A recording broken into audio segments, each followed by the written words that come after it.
Allah has blessed Pakistan with beauty that is both natural and man-made, and in order to explore this beauty, we decided to take a look around the Twin Cities. The goal was to look for places that were close to the city and could be accessed by everyone. We picked our bags and decided to go on a small adventure. The first place that we decided to hit was Trail 3 of Islamabad. We started our journey and it was better than expected. The trail was open, wide, scenic, and easy to climb, and there were a lot of places where people could take a break and enjoy the view around them. We grabbed the best amateur photographer for this journey, and the results are in front of us. However, the best place to enjoy came at the midpoint of the hike. There was a clear opening within the trees with benches to sit on and enjoy the scenery. So far, the only issue we had faced was a lack of mobile networks and expensive water bottles that were being sold along the track. On the side of the track was a hut which was built for people to enjoy the nature, but upon entering, we saw what the people had done to the place. The entire structure was covered in graffiti and fecal matter. After looking at this mood killer, we decided to leave and look for another place to visit.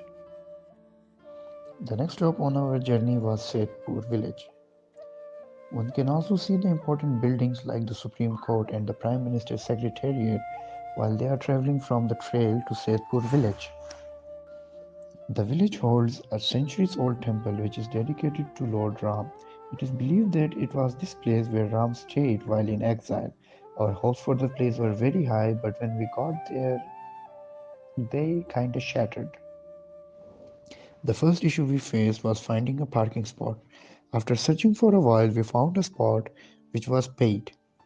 After parking, we started exploring the area, and the first thing that we were greeted by was a small stream of sewage water and a goat that was admiring all the garbage that humans had left for her.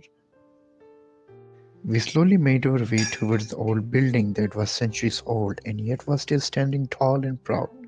It was giving us a glimpse of the architecture of that period and how life used to be back then.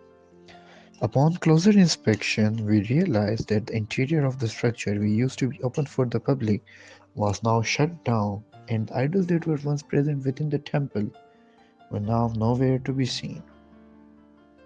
The building itself, after surviving the ravages of time for so long, was now slowly crumbling down, and no maintenance work was being done to maintain it. We tried to sneak into one of the temples and were successful in our endeavor. Although there were no idols inside, we did get to see the tiles which had the names of people who had preserved the place over the ages. We looked around and were once again greeted with piles of garbage, so we decided to do what any sane person would do: grab a bite to eat. We looked around and saw two beautiful restaurants, one at the ground level and the other high up. We took the stairs to look at the upper one first, and once we got there, we were once again greeted by a goat patrolling the roads. The Margala hills in the background were giving a scenic view to enjoy.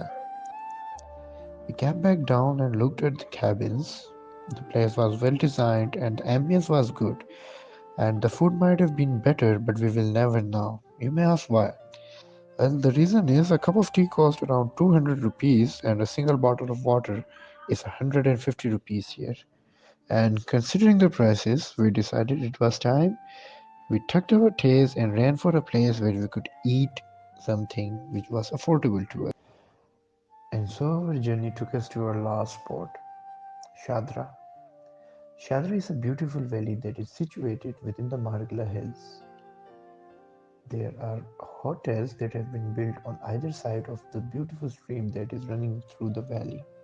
A person can come here alone or with family to enjoy the beautiful scenic view of Margala Hills or enjoy the cold, clear water of the stream that passes through this beautiful valley. This can be done by sitting on the chairs that have been placed in the stream so you can enjoy the beautiful ducks and geese that swim there, or you can sit back and relax while listening to the beautiful drum beats played by the old Babaji that sings there. We sat there, enjoyed the view, and ordered food. The taste was good, and when the bill was given, we realized that the sitting arrangement alone had cost us 500 rupees. Apparently, you have to pay for sitting atop the stream. This felt like extortion at first, but later on we realized that tourism is a cutthroat business. Most of these places are on lease and the people have to work hard and make a profit off the land while they are still paying the owners.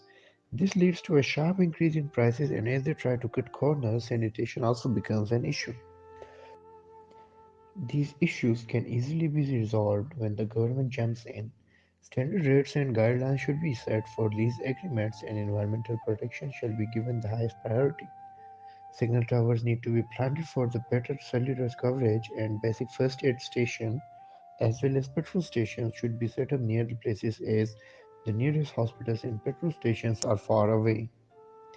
If we implement these ideas, I am sure we will see even more traffic than anything that has ever been seen before in these beautiful places.